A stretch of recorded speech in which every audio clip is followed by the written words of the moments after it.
बचा भी नहीं सकता, डिफेंड भी नहीं कर सकता और इसको अस्वीकृत भी नहीं कर सकता, क्योंकि कुरान की शिक्षा पढ़कर ही सारे आतंकवादी बने हैं। अब सवाल यह है कि जो मदरसों में पढ़ने वाले आतंकवादी क्यों बनते हैं, या बिना मदरसों में भी पढ़ने वाला अगर कुरान पर चलता है तो वो आतंकवादी क्यों बनता है।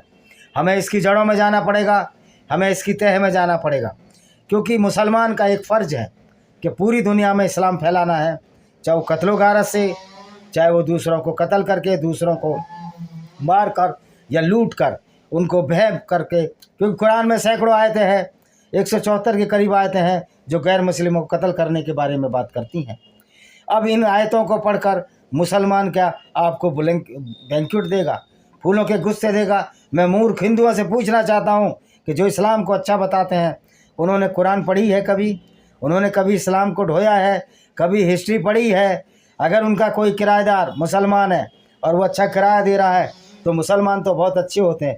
रे मूर्ख, वो मुसलमान अच्छा है नहीं है, वो इंसान अच्छा है, क्योंकि अच्छा इंसान कभी भी सच्चा मुसलमान नहीं होता। कुरान में तो किसी गैर मुस्लिम के मकान में रहना, गैर मुस्लिम से दोस्ती रखना साफ साफ मना है, गैर मुस्लिमों से सामान खरीदना मना है।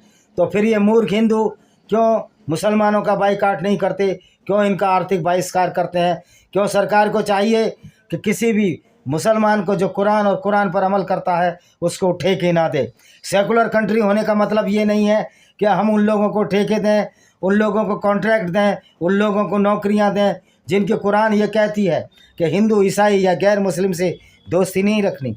तो भाई जब आपको दोस्ती नहीं रखनी तो फिर आप नौकरियों में हिंदुओं के साथ काम क्यों करते हो? क्यों हिंदुओं की कंपनियों में नौकरी करते हो? क्यों हिंदुओं के कारखानों में काम करते हो? जब आप इस्लाम पढ़ते हो तो आपका इस्लाम तो ये कहता है कि किसी गैर मुस्लिम से दोस्ती नहीं रखनी, फिर क्यों भाईचारा रखते हो? मैं और मूर्ख हिंदुओं, ईसाई और यहूदियों से भी कहना चाहता हूँ, जो हमास के ऊपर जब अटैक होता है सारे के सारे लिबरांडू सड़कों पर मोमबत्ती गैंग उतार कर चले आते हैं। क्या आपने इस्लाम को पढ़ा है? क्या आपको पता है कि इस्लाम में क्या लिखा है? जब आपको पता ही नहीं इस्लाम में क्या लिखा है, ये कहेंगे हम तो मुसलमानों को डिफेंड करने आते हैं। तो ये वही मुसलमान है जो कुरान को पढ़कर हम लोगों को कत्ल करते हैं, कुरान को पढ़कर हमारी बहन बेटियों की इज्जत लूटते हैं, क्योंकि कुरान में गैर मुस्लिम औरतों के साथ बलात्कार की सीधी सीधी छूट है।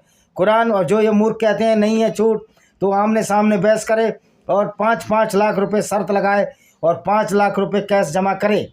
मैं निश्चित तौर पर उस इनाम को जीतूंगा। ऐसे हवाबाजी करने से कुछ नहीं होता। आइए और पैसा लगाइए। मैं मकान और ज़मीन जो भी मेरे नाम है मैं लगाने को तैयार हूँ, और मैं साबित कर दूंगा कि आप लोग मूर्ख हो, आप में बुद्धि और विवेक है ही नहीं।